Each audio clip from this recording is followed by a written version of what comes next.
बिस्मिल्लाहिर्रहमानिर्रहीम। अस्सलाम वालेकुम friends, welcome to new jobs knowledge guru channel. Friends, आज की इस वीडियो में हम सॉल्व करेंगे मैथ्स के इंतहाई अहम एमसीक्यूज़ जो कि मैट्रिक की बुक से लिए गए हैं। ये इस वीडियो का पार्ट 2 है। ऐसे एमसीक्यूज़ ईटा के टेस्ट में बार बार रिपीट होते हैं। आज की वीडियो की एक ख़ास बात यह है कि इसमें आप लोगों का भी टेस्ट लिया जाएगा। हर एमसीक्यू में आप लोगों को 10 सेकंड का टाइम दिया जाएगा। आपने अपना आंसर सोच लेना है और उसके बाद मैं आपको जवाब बताऊंगा। इस तरह वीडियो के एंड पे आपने अपने नंबर्स काउंट कर लेने हैं कि आपके कितने सवाल ठीक हैं। इससे आपको ये पता चल जाएगा कि आपकी टेस्ट की कितनी तैयारी है और आपने हमें कमेंट्स में ये ज़रूर बताना है कि आपके कितने आंसर ठीक हैं और कितने गलत हैं। ठीक है, तो चलिए स्टार्ट करते हैं आज की वीडियो को।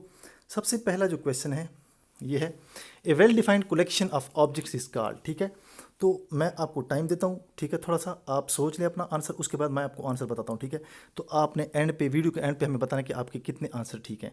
तो मैं अब जवाब बताने लगा हूँ, आप अपना आंसर सोच लें कि इसका, क्योंकि इसमें ज़्यादा टाइम नहीं लगता। जिस सवाल में टाइम लगेगा उसमें थोड़ा टाइम दिया जाएगा।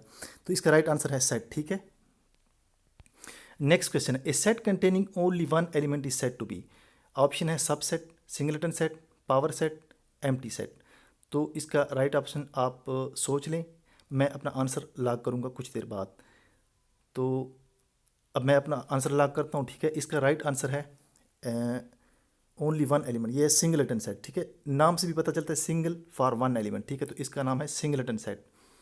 नेक्स्ट क्वेश्चन है, different number of ways to describe a set are. Set को लिखने के या डिस्क्राइब करने के कितने तरीके हैं? तो 3, 4, 5 या 6। इसमें भी वैसे टाइम नहीं लगता। तो आप अपना आंसर सोच लें, मैं आपको इसका राइट आंसर बताऊंगा। तो इसका जो सही आंसर है ये है ऑप्शन नंबर ए 3। और ये कौन कौन से वेज हैं? ये हैं। ठीक है, ये 3 तरीके हैं, descriptive form, set of builder form और रोस्टर फॉर्म। इसको टेबुलर फॉर्म भी कहते हैं। ठीक है, टेबुलर या रोस्टर या टेबुलर। वैसे ये टेबुलर के नाम से ज़्यादा मशहूर है। तो मैं बताता चलूँ थोड़ी तफसील कि अगर सिर्फ स्टेटमेंट गिवन हो, ठीक है, इंग्लिश लिखी हो, the set of all natural numbers, तो इसको कहते हैं डिस्क्रिप्टिव। अगर सेकंड पे आए, इस तरह एलिमेंट लिखे हों और बाहर यहाँ से क्या कहते हैं इसको, जो ब्रैकेट्स होती हैं। ठीक है, अगर ब्रैकेट्स हों और उसके अंदर एलिमेंट लिखे हों तो इसको कहते हैं टेबुलर फॉर्म। ठीक है, या रोस्टर फॉर्म, जो कि ज़्यादा मशहूर फॉर्म है, ये यूज़ होती है। और इसके बाद है बिल्डर। ये थोड़ी सी मुश्किल है, इसमें दोनों चीज़ें होती हैं, लिखाई भी होती है इंग्लिश में, और ये एक्स सच दैट एक्स ज़रूर लिखा होगा। जैसे कि हर एलिमेंट में ये देखिए एक्स सच दैट एक्स इसे कहते हैं, या एक्स सच दैट एक्स। ठीक है, तो आप इसको खुद पढ़ लें, बाकियों को मैंने आपको ये बता दिया, ये 3। ठीक है, इसको टेबुलर फॉर्म भी कहते हैं। आपसे पेपर में ये भी पूछा जा सकता है, किसी एक सेट को गिवन होगा, कहीं मतलब कोई और एक तरीका गिवन होगा और आपसे ये पूछा जाएगा कि ये कौन सी फॉर्म है, डिस्क्रिप्टिव है, बिल्डर है या रोस्टर फॉर्म है। ठीक है, तो ये है a set with no element is known as. तो इसका आंसर आप सोच लें, मैं कुछ देर बाद आपको आंसर बताऊंगा। सब सेट है, सिंगलटन सेट है, पावर सेट है या एम्प्टी सेट है।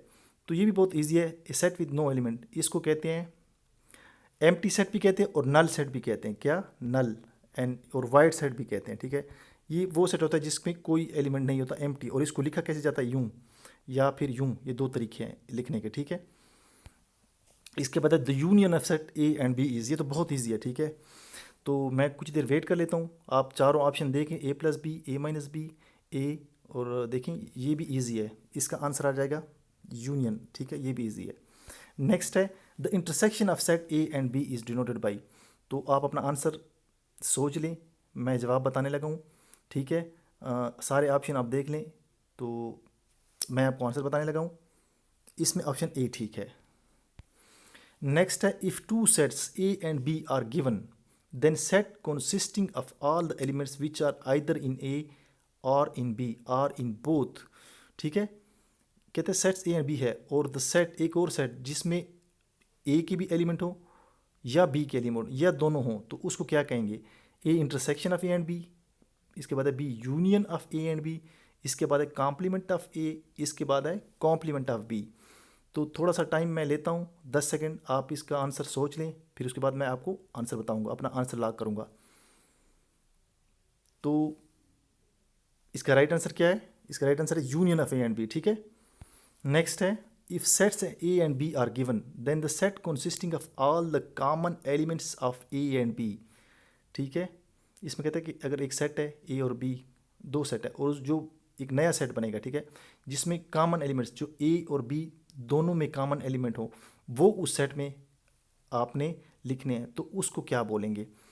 तो नीचे ऑप्शन गिवन है, आप अपना आंसर सोच लें, फिर मैं आपको अपना आंसर बताऊंगा, राइट आंसर। तो इसका राइट आंसर क्या है दोस्तों, intersection of A and B. ठीक है, तो दोस्तों आगे बढ़ने से पहले आप लोगों से एक छोटी सी रिक्वेस्ट है कि ये हमारे यूट्यूब चैनल की प्लेलिस्ट है। ठीक है, इसमें ये देखें, ये प्लेलिस्ट है, इसमें ये जो प्लेलिस्ट है केपी के ईटा पीएसटी सीटी एसएसटी, इसमें ईटा पास्ट पेपर के तमाम जो भी पास्ट पेपर हुए हैं, ठीक है, केपी उनमें तमाम पेपर यहाँ पे मौजूद हैं और इंपॉर्टेंट एमसीक्यूज़ की वीडियो भी है। तो आपकी कंप्लीट तैयारी यहाँ से हो जाएगी, इस प्लेलिस्ट में आपने जाना है। ठीक है, और जो वीडियोज़ हम सॉल्व करते जा रहे हैं उस पर वो भी हम इसमें ऐड करते जा रहे हैं। तो आपकी इंशाल्लाह इससे कंप्लीट तैयारी हो जाएगी टेस्ट की। नेक्स्ट क्वेश्चन की जाने बढ़ते हैं। If A 1 2 3 4, B 4 5 6 7, then A union B should be. दो सेट्स गिवन है, आपने ए यूनियन बी बताना है। नीचे जो है आंसर्स गिवन है, तो आप बताएं कि कौन सा आंसर ठीक है। मैं 10 सेकंड तक वेट करूंगा, उसके बाद आपको आंसर बताऊंगा ताकि आप अपना आंसर सोच लें। ठीक है, जहन में, जैसे कि मैंने आपको वीडियो के स्टार्ट में बताया था। तो इसका राइट आंसर बताने लगा हूँ मैं अब। इसका राइट आंसर है बी। ठीक है, ए यूनियन बी, दोनों को यकजा करके लिखना है। यूनियन मतलब दोनों के एलिमेंट को यकजा, लेकिन एलिमेंट को रिपीट नहीं करना। ये 4 इधर भी है इधर भी है, एक बार लिखना है। क्योंकि अगर आप एलिमेंट को रिपीट करेंगे तो वो सेट नहीं कहलाएगा। सेट में एलिमेंट रिपीट नहीं होते, तो ये ए यूनियन बी का आंसर है। दोनों को यकजा करके लिखना है। यूनियन का मतलब ये होता है कंबाइन करके। नेक्स्ट है ए बी 2 3 4 5 6 और बी है 4 5 6 7। इसमें आपने ए इंटरसेक्शन बी बताना है। तो फिर मैं थोड़ी देर वेट करूंगा और आप अपना आंसर सोच लें, फिर मैं आपको आंसर बताता हूँ। तो इसका राइट आंसर क्या होगा दोस्तों, ए इंटरसेक्शन बी का। कॉमन एलिमेंट्स क्या है इसमें, आपने अपना आंसर सोच लिया। अब मैं बताता हूँ आपको आंसर। राइट आंसर 4 5 6, ये 4 इधर भी है 4 इधर भी है, 5 इधर भी है 5 इधर भी है, 6 इधर भी है 6 इधर, मतलब ये 3 एलिमेंट कॉमन है, 4 5 एंड 6। ऑप्शन सी करेक्ट है। इसके बाद है the complement of A set B is denoted by. कोई भी सेट हो जिसका कोई नाम हो बी या ए या जेड या एक्स, उसका कॉम्प्लीमेंट बी किस तरह लिखा जाता है। तो इसमें टाइम नहीं लेना चाहिए आपको, ए बी सी डी। तो मैं इसका आंसर आपको बता देता हूँ। तो कॉम्प्लीमेंट को इस तरह डिनोट किया जाता है। ठीक है, और ये क्या होता है, यू माइनस ए।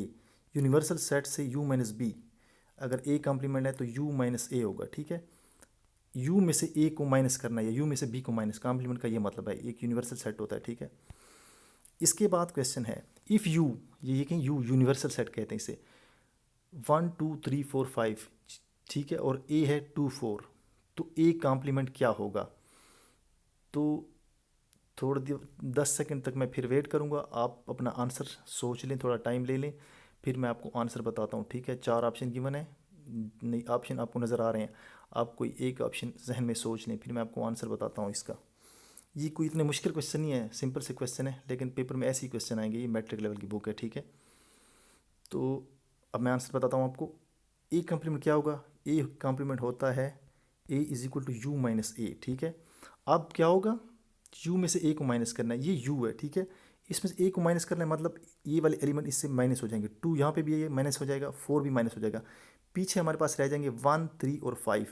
तो ए कॉम्प्लीमेंट आपके पास हो जाएगा 1 3 एंड 5, ऑप्शन नंबर डी ठीक है इसमें। इसके बाद क्वेश्चन है the number of elements in power set are. Power set में जो एलिमेंट होते हैं कितने होंगे।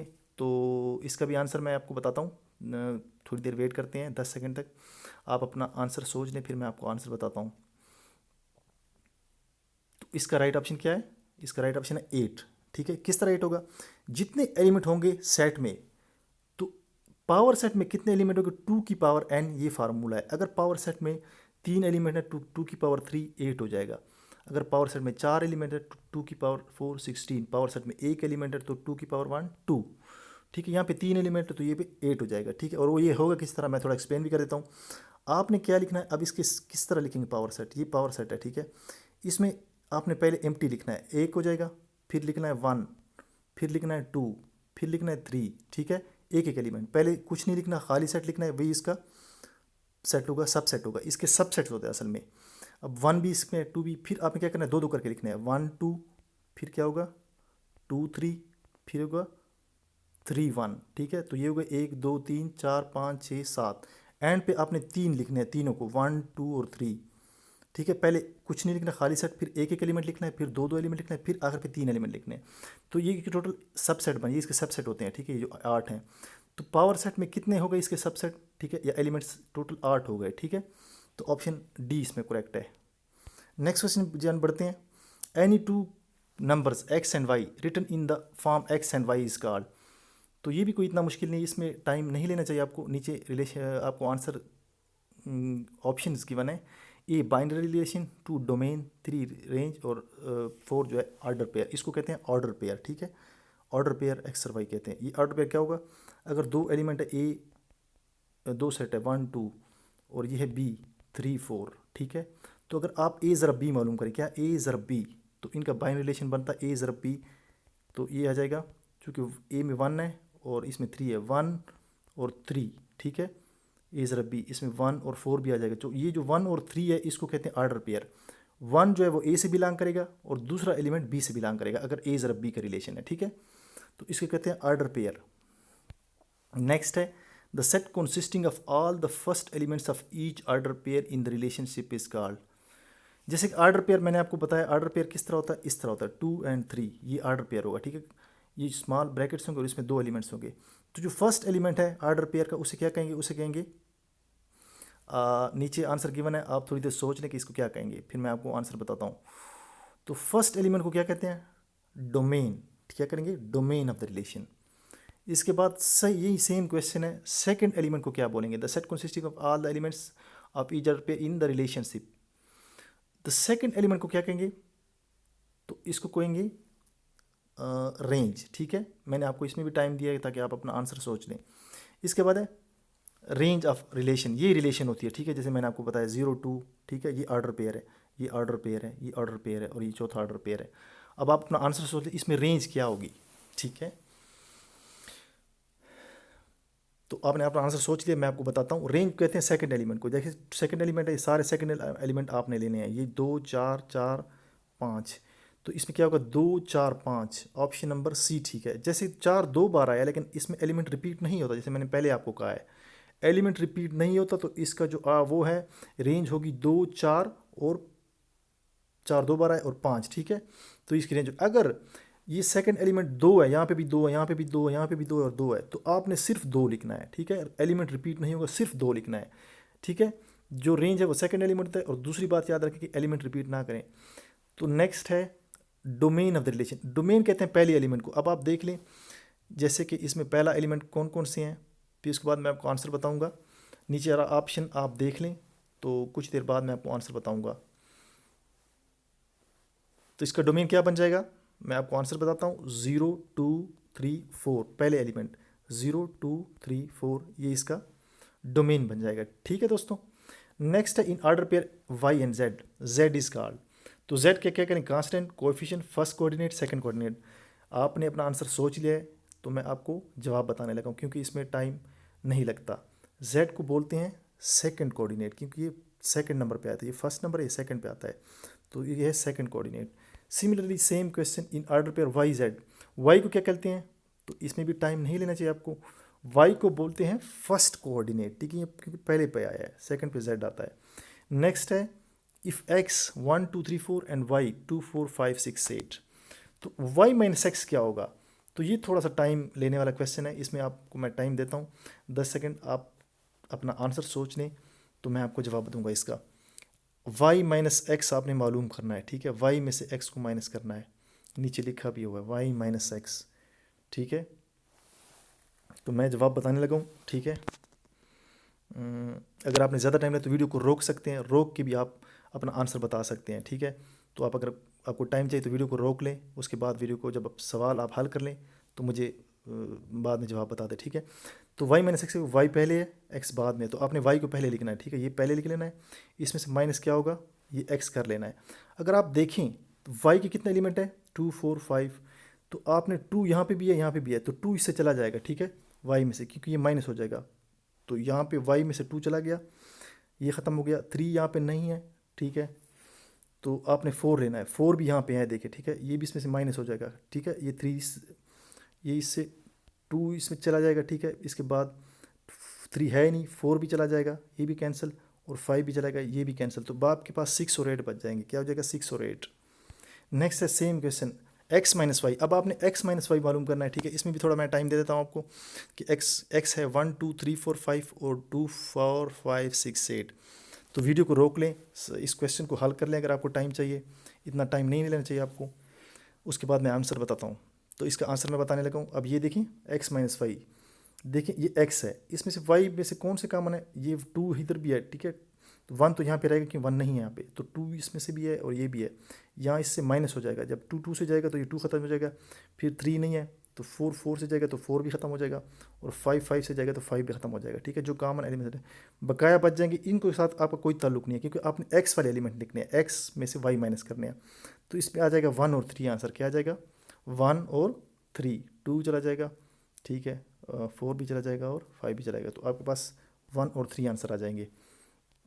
इसके बाद next question, the set n 1 2 3 4 5 is known as. इसको क्या बोलेंगे?